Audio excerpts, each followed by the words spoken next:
So we want to compare and contrast two texts, Flesh and Blood So Cheap and The Story of the Triangle Factory Fire. They have similarities. Their topic is similar. What they talk about, their subject is similar, but the author's purpose for each text is different. So that's our goal, is to analyze how are the author's purposes different. So this lesson is about being able to identify the author's purpose in a specific text. Specifically, it's about looking at several authors' works on the same topic and analyzing how each author achieved his or her purpose for writing, even if those purposes are different. When writers set pens to paper or poise fingers above a keyboard, they have to have a purpose for writing. Knowing the purpose comes before the writing.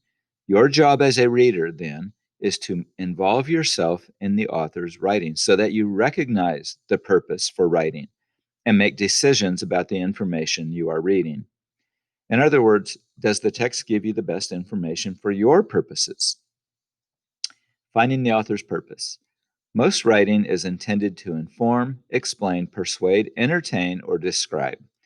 When you can identify an author's purpose for writing a text, you are better able to make decisions about what you are reading and decide whether you want to use the information that is in the text. Some writers write to tell a story, to provide information, to explain how to do something, to persuade someone to believe as they do, to describe an object, process, or place, or to express feelings or emotion. Sometimes writers are explicit with their purpose. That is, they directly state their reason for writing. Sometimes the title will even help you understand the purpose. An essay titled Why Kids Should Go to Sleepover Camp is going to be an argument for going to a camp that is far away from home, or far from home. The writer wants to persuade you to agree with him or her, at least to understand his or her position. Most of the time, it isn't that easy to identify a writer's purpose because the purpose is implicit. Implicit means you will have to use your reading skills to make inferences that help you find the purpose. One of the ways to help you infer the purpose is to find the main idea of the text. Ask yourself this question: what am I to understand from the text? After you've answered that question and found the main idea of the text, then ask yourself, why has the writer told me these things? What does the writer want me to do with this new knowledge? Or how do I react to what the text says? So let's look at two examples of text about summer camp. So the topic, summer camp, that should be clear. When you finish reading, we'll answer the questions that follow. Take notes on these, or at least take notes on the questions. Then check your understanding to see sample responses. The questions are going to follow, so you'll be able to write those down. Text 1. Because I had such a wonderful summer camp experience as a child, I want to explain to you why it's important for children to experience summer camps. Summer camps can provide a wonderful alternative for children dominated by adults with their endless rules. Joanne Allman, co-founder of the Alliance for Childhood, says, it's time to let children play and explore the world on their own terms with some adult support, but as little adult direction as possible. And while they're relaxed and playing, maybe we could follow their lead. It's time for a resurgence of the nature-based summer camp experience. Text number 2. A growing body of scientific knowledge indicates just how much children and adults can benefit from a walk in the woods. Researchers report that time spent in the great outdoors, including nearby urban nature, can improve self-confidence and help reduce symptoms of attention deficit hyperactivity disorder, ADHD. Mary Brown, a past member of the board of directors of the American Academy of Pediatrics, writes, if we stress a connection to the natural environment, we can lessen the lifelong effects of a stressful childhood, including depression, obesity, behavior problems, drug use, and risk-taking behavior. Some pediatricians are so impressed by these studies that they're prescribing vitamin N for nature. Okay, so two different texts. Which of those texts explicitly states its purpose? Text 1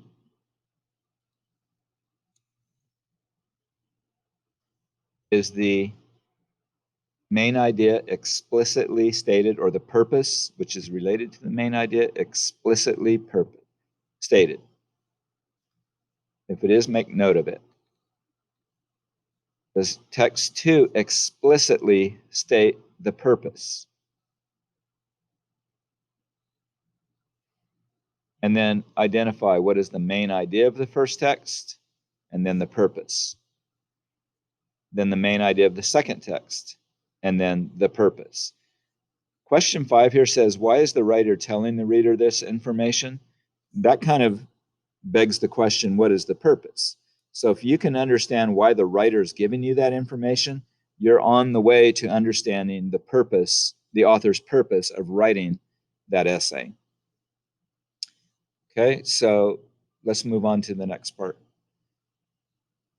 Now that you've answered questions from both texts, how do you keep two texts in your head at the same time and think about similar or different purposes? Even if the purposes are similar, authors may use different methods to achieve the same purpose. Let's think about the two texts you read in the previous section. In the first one, the author uses her own camping experience to begin the essay and then explains that kids are allowed to be kids when at camp. In the second text, the author chooses to use more research about the benefits of nature to explain the importance of summer camps. Both texts are about summer camps. Both explain the benefits, but they explain different aspects. When you read a text and compare it to another text, you are reading intertextually.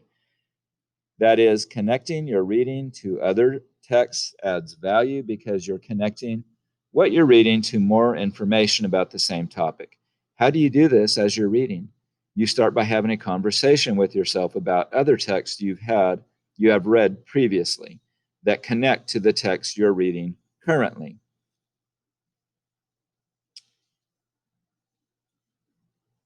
So how do we look at two texts? Here's some help to get you started. The first step is to read and annotate. This way, when you go back to the text a second or third time, you can read them faster because you will have made notes on the text and in the margins. So annotating for meaning involves taking notes in the margins, circling main ideas, putting stars by or underlining keywords, and so on. To annotate two texts, like Flesh and Blood and the story of the Triangle Factory Fire, you want to read the shorter one first. So the shorter one would be the story of the Triangle Factory Fire. Just read it without annotating. Then read the longer text and annotate with the first text in mind. So you're thinking about the author's purpose in the longer text, and you're keeping the second shorter text in mind as you're annotating the longer text. Finally, return to the first text and annotate it. So when you're analyzing two texts, you will want to think about them using your notes and then answer these questions with your annotations to help you understand the author's purpose for each one. So if you can check your understanding about the author's purpose, these questions can help you understand author's purpose. So number one, what is the main idea of the first text? Another way to say that is, what is the topic and what does the author say about the topic? What the author says about the topic or subject is the main idea. Knowing the main idea can help you identify the purpose of the first text. So what does the author want you to grasp about the central idea? That points you in the direction of the author's purpose. Do the same thing for the second text, and then maybe ask this question: what does the author do to get you to understand her purpose? What's the method the author uses? Do they give you interviews? Do they have dialogue? Do they talk about what happened in the future, in the past? Those are methods to help you understand their purpose. So you got to read carefully. You got to take notes to understand the purpose the author is writing the way they're writing, and then compare the two texts.